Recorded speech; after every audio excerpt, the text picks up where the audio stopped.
Is everything going already?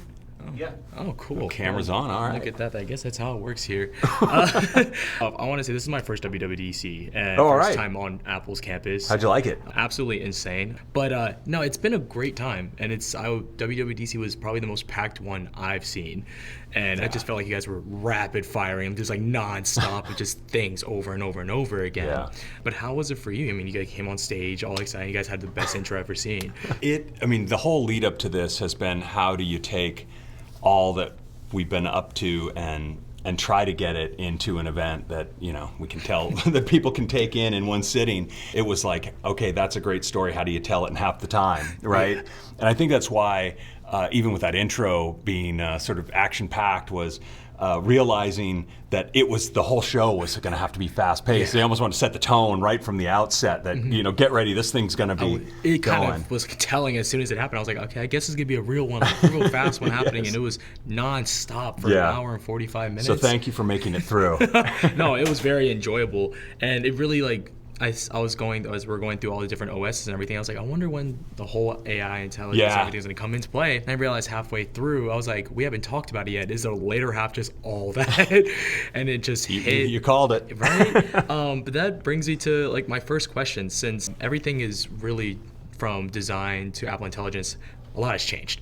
But going to Apple Intelligence, we've known from these new features coming, it's mostly coming from M-series processors and A17 Pros. Yeah. Do you ever see people who don't have those devices getting some sort of Apple Intelligence as a trial or way to see what it can do on their devices that don't have those chips? So we continue to see bringing lots of ML-powered features to all of our products, as we have every year and as we did this year. You talk about the front end of that presentation. People were incredibly excited about things like math notes and the Apple Pencil, handwriting features, the new Photos app and what it's doing to analyze your photos and build these smart collections. That's all more ML-powered capability that we're going to continue to have features like that coming across all devices. The thing about Apple Intelligence and that entire architecture is founded on these quite powerful foundation models that actually just simply need the capacity and power of A17 Pro and M1 and beyond chips. If you've been watching us for a long time, we would bring everything back as far as we can, support devices as far as we can, but simply the raw capacity necessary to support these models require this great silicon, and it's been great. We've been able to continue to build our silicon capability up, so we finally have the foundation to do something like this on device.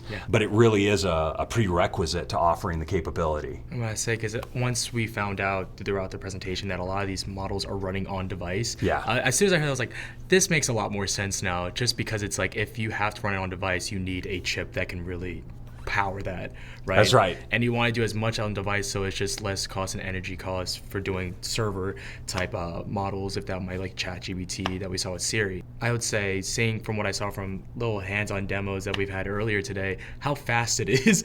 Yeah. The image generation, the proofreading and all that, I was surprised how quick it was, because most of the time that's done off device with other services I've tried.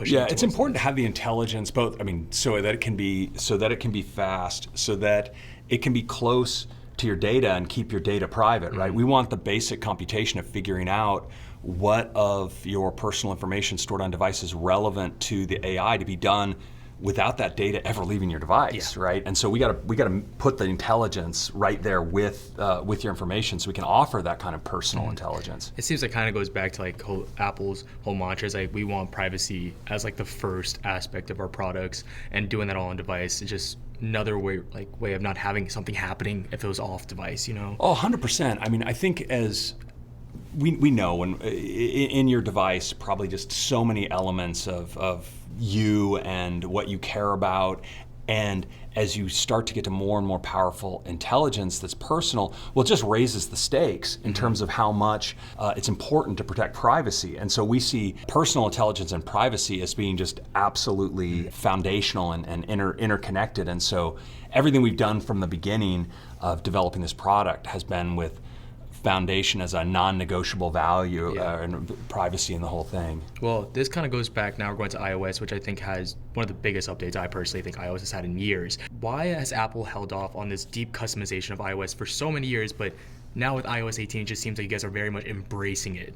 Well, I think if you go back to like iOS 14 was a point with widgets where we opened up a new degree of flexibility. And you might say that, okay, that was 14, not 1. What were we doing all that time? But I do think it's important when you build something new like the iPhone experience that there is a really thoughtfully designed common experience that you build an identity of the product that we all can relate to as a community.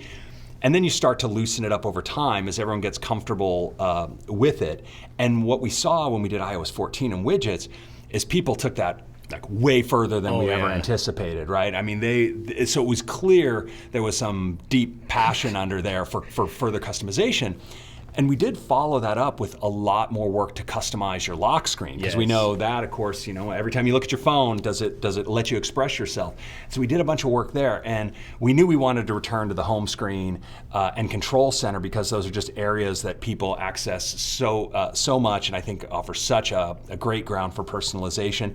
And in some of that work, we were inspired by what people were doing way back in iOS 14 with how they were, they create a transparent widget to try to push their icons around, and they color their icons and all this. It might take you a long time, but they did it. That's for sure. Did it. And we wanted to make that really easy for everyone to express themselves in that way. And so I think we're going to continue to say we want you to be able to make it your own, but we do want it to still feel at all times like this is still iPhone, right? This isn't. And so that's the balance I hope we struck this time. I was about to say that was one thing talking to other creators around Apple Campus, and they're like, even though we have a lot of this customization happening on these iPhones now, you still know it's an iPhone when you generally look at it, right? Yeah. Even if you put your widgets everywhere, if you change your icons, it still inherently looks like iOS. Yes. I think it's almost like that brand identity. It's like you want to keep that, as you were saying, so that when people say, it's like, how did you do it? It's like, well, now I could really do this easily, so go ahead and do it. Yep. And I personally like to see it because it's like everybody wants to customize something. And it's like the more and more from lock screen to home screen, and now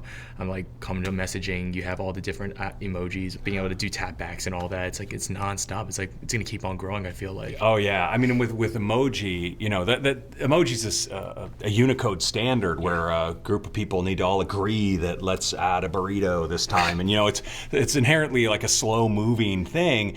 But for years, so many customers write us. I get notes from someone who says, I want this emoji. This one's so important to me. We're like, we can't make all of these. This has to be a standard, a cross industry standard.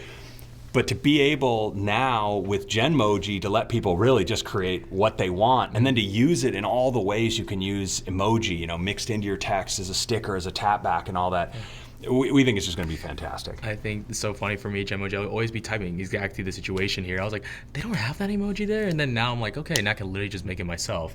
And just keep and I don't know if you noticed, but we literally put it in the search experience. So like you'd go in and you start typing like you're searching.